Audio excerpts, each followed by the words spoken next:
بسم اللہ الرحمن الرحیم۔ السلام علیکم۔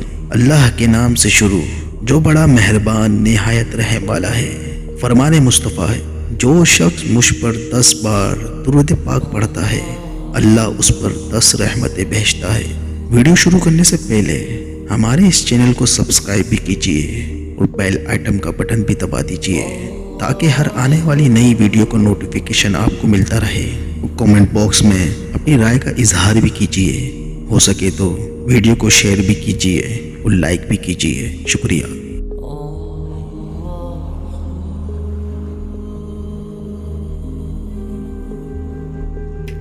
ایک بادشاہ کے تمام بیٹے حسن و جمال میں بے مثل تھے اور اپنے حسن پر نازاب تھے۔ بادشاہ کا جو بیٹا بدصورت تھا اس کا قد بھی چھوٹا تھا۔ ایک دن بادشاہ نے اپنے اس چھوٹے قد کے بیٹے کو نہایت حقارت کی نظر سے دیکھا۔ بیٹا اپنی دانائی اور عقل کی بنا پر سمجھ گیا کہ باپ نے اسے حقارت سے دیکھا ہے۔ اس نے باپ سے پوچھا کہ بابا جان، گستاخی کی معافی چاہتا ہوں، مگر چھوٹے قد والا بدصورت اگر عقل مند ہو تو وہ حسن و جمال اور دراز قد والے سے بہتر ہوتا ہے۔ کیا یہ درست نہیں کہ کبھی چھوٹی شے کی قیمت بڑی سے بہتر ہوتی ہے؟ جیسے بکری چھوٹی ہوتی ہے مگر وہ پاک ہے، اور ہاتھی بڑا ہوتا ہے پھر بھی مردار ناپاک ہے۔ کوہ طور زمین کے دیگر پہاڑوں سے چھوٹا ہے مگر اس کی قدر و قیمت اللہ عز و جل کے نزدیک دیگر بڑے اور قومی پہاڑوں سے زیادہ ہے۔ اور کیا آپ نے سنا نہیں کہ ایک کمزور مگر عقل مند شخص نے ایک موٹے بے وقوف شخص سے کیا کہا؟ اس نے کہا کہ عربی گھوڑا اگرچہ کمزور ہی ہو مگر پھر بھی تمام گدھوں سے زیادہ شان و مرتبہ والا ہوتا ہے۔ بادشاہ نے اس کی باتیں سنی تو ہنس پڑا اور خوش ہو گیا، جبکہ دیگر بھائیوں کو اس کی باتوں سے صدمہ پہنچا۔ اس لیے کہتے ہیں کہ جب تک بندہ بولتا نہیں اس کے عیب اور خوبیاں پوشیدہ رہتی ہیں، اور ہر جھاڑی کے متعلق یہ خیال کرنا کہ شاید وہ خالی ہو، حالانکہ اس میں خطرناک جانور بھی چھپا ہو سکتا ہے۔ پھر اس بادشاہ پر اس کے کسی دشمن نے چڑھائی کر دی۔ پھر جو شخص سب سے پہلے میدان جنگ میں اترا وہ اسی بادشاہ کا بدصورت اور چھوٹے قد کا بیٹا تھا۔ وہ دشمن کو للکارتے ہوئے بولا کہ میں لڑائی کے موقع پر پیٹھ پھیر کر بھاگنے والا نہیں ہوں، تم مجھے لڑائی کے وقت خاک و خون میں لتھڑا دیکھو گے، کیونکہ لڑائی کے دن جو لڑتا ہے وہ اپنے خون سے کھیلتا ہے، اور لڑائی کے وقت میدان جنگ سے بھاگنے والا پورے لشکر کے خون کا ذمہ دار ہوتا ہے۔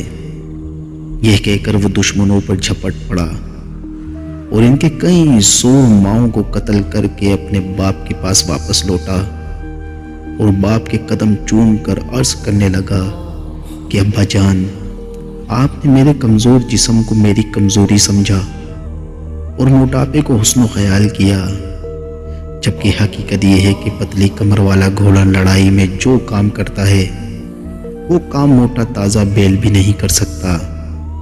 دشمن کے سپاہی تعداد میں زیادہ تھے جبکہ اس بادشاہ کا لشکر تعداد میں کم تھا۔ اس کے لشکر نے دشمن کی زیادہ تعداد کی وجہ سے بھاگنے کی کوشش کی تو اس کے چھوٹے قد اور بدصورت شہزادے نے نعرہ بلند کیا اور کہا، اے بہادرو، عورتوں کی طرح بھاگنا مردوں کا کام نہیں، تم مرد بنو اور اپنے دشمنوں کے سامنے ڈٹ جاؤ اور دشمن کو مارو یا خود مر جاؤ۔ اس کا یہ کہنا تھا کہ اس کے لشکر کا حوصلہ بڑھ گیا اور اس نے ایک ہی حملے میں اپنے دشمن کے ہوش اڑا دیے اور فتح ان کا مقدر بن گئی۔ بادشاہ نے اپنے اس بیٹے کا منہ چوما اور اس کی آنکھوں کو بوسہ دیا، اور پھر اس کی توجہ اپنے اس بیٹے پر زیادہ ہو گئی، یہاں تک کہ اسے اپنا جانشین مقرر کر دیا۔ اب اس کے بھائیوں نے اس سے حسد کرنا شروع کر دیا اور اس کو کھانے میں زہر دے کر اسے مارنا چاہا۔ جب کھانا اس کے سامنے آیا تو اس کی بہن جو اپنے دوسرے بھائیوں کو زہر ملاتا ہوا دیکھ چکی تھی، اس نے کھڑکی سے جھانک کر زور سے کھڑکی کو پیٹا، اور وہ بدصورت شہزادہ اپنی ذہانت کی وجہ سے سمجھ گیا کہ کھانے میں کوئی چیز ملائی گئی ہے اس نے وہ کھانا نہیں کھایا اور کہا کہ کیا یہ بہتر ہے کہ عقل مند مر جائے اور بے وقوف ان کی جگہ پر آ جائے۔ ہما اگرچہ ایک پرندہ ہے جس کے بارے میں مشہور ہے کہ اس کا سایہ جس کے بھی سر پر پڑ جائے وہ بادشاہ بن جاتا ہے، وہ اگر اس دنیا سے ختم بھی ہو جائے تو پھر الو جو کہ نحوست کی علامت کے سائے میں بھی آنا کوئی پسند نہیں کرے گا۔ بادشاہ کو جب اس بات کا علم ہوا تو اس نے تمام شر پسند بیٹوں کو بلایا اور ان کو سزا دی اور اپنے ملک کو اپنے تمام بیٹوں میں تقسیم کر کے اس فتنے کا سدباب کیا تاکہ یہ فتنہ ختم ہو، اور یوں یہ جھگڑا ختم ہوا۔ مثل مشہور ہے کہ 10 فقیر ایک کمبل میں سما سکتے ہیں لیکن 2 بادشاہ ایک ملک میں ہرگز نہیں سما سکتے۔ اللہ عز و جل کا نیک بندہ اگر آدھی روٹی کھا لے تو باقی آدھی مسکینوں میں تقسیم کر دیتا ہے، لیکن بادشاہ اگر ایک ملک پر قبضہ کر لے تو اسے دوسرے ملک پر قبضہ کرنے کی فکر لاحق ہو جاتی ہے۔ اس حکایت سے ہمیں یہ سبق ملتا ہے، بس یاد رکھو کہ ظاہری حسن پر فخر کرنا جاہلوں کا شیوا ہے اور یہ عارضی ہے۔ کسی کو حقیر نہ جانو کہ وہ بھی اللہ عز و جل کی مخلوق ہے۔ ویڈیو اچھی لگی ہو تو لائک کیجئے اور شیئر بھی کیجئے۔ شکریہ۔